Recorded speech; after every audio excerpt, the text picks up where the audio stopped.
ایک پیڑ کی ڈھال پر ٹونی چڑیا رہا کرتی تھی۔ ٹونی چڑیا بہت اچھی چڑیا تھی۔ وہ دن بھر اپنے کھیت میں کھیتی باڑی کیا کرتی تھی۔ وہ بہت محنتی چڑیا تھی۔ اس نے مٹر کی فصل اس سال لگائی تھی۔ وہ چڑیا سارا دن محنت کرتی رہتی تھی اور اپنے کھیت میں پانی دیتی رہتی تھی۔ ایک دن وہ اپنی روٹین کے مطابق اپنے کھیت میں پانی دے رہی تھی، تبھی ٹونی چڑیا کے پاس مینا چڑیا، کالو کوا اور دوسرے پکشی آ کر کہنے لگے، رانو رانو، تم یہاں کیا کرنے آئی ہو؟ ٹونی کہنے لگی۔ کوا کہنے لگا، قوں قوں، آ جاؤ، وہاں ندی کے پاس امرود بانٹے جا رہے ہیں، آ کر تم بھی لے لو۔ تبھی رانو کہنے لگی، ہاں ہاں ٹونی، آ جاؤ، کھاتے ہیں۔ تبھی ٹونی کہنے لگی، نہیں، مجھے کام کرنا ہے۔ تبھی اچانک سورج کے آگے اچانک سے بادل آ گئے۔ دیکھا تو ایک لومڑی کے پیچھے ایک بہت بڑا وشال باز بھاگ رہا تھا۔ لومڑی کے اندر سے لائٹیں نکل رہی تھیں اور باز اس کے پیچھے پیچھے تھا۔ باز کہنے لگا، تم جتنا مرضی بھاگ لو، آج تو میں تمہیں کھا کر چھوڑوں گا۔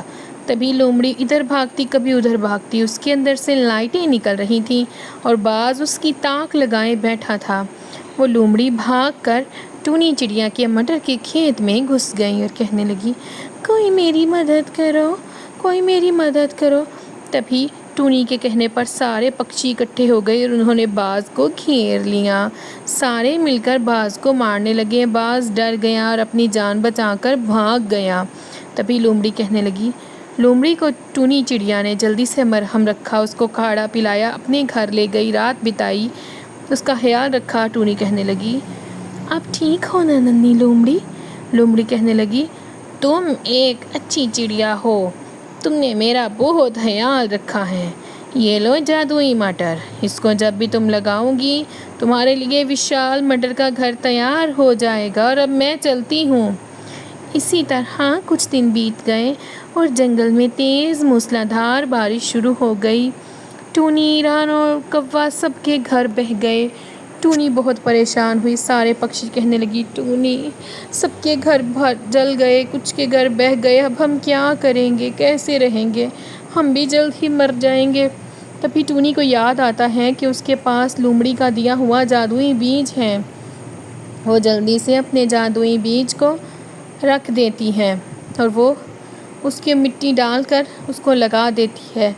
اس کو لگاتے ہی دیکھتے بہت بڑا تنا ہونے لگتا ہے۔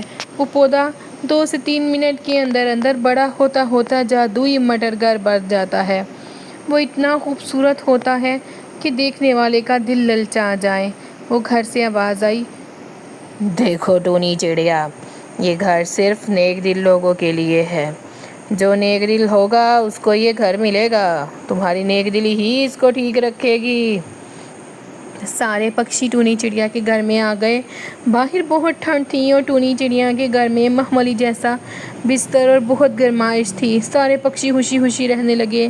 3-4 دنوں کے بعد جب بارش تھمی تو پکشیوں کو پتہ لگا کہ ان کے اب کوئی نہیں رہ چکا، سارے گھر بہہ چکے ہیں۔ اور ٹونی چڑیا نے باہر جو مٹر کی فصل کی کھیت جادوئی تیار ہوئی تھی، وہاں سے سب کو مٹروں کے دانے دیے تاکہ وہ اپنا اپنا گھر بنا سکیں۔ اب سارے پکشی خوشی خوشی رہنے لگے اور اس علاقے کا نام ہی جادوئی مٹر علاقہ پڑ گیا، اور یوں سب نے خوشی خوشی رہنے لگے۔ آپ کو ویڈیو پسند آئے تو چینل کو ضرور لائک کریں۔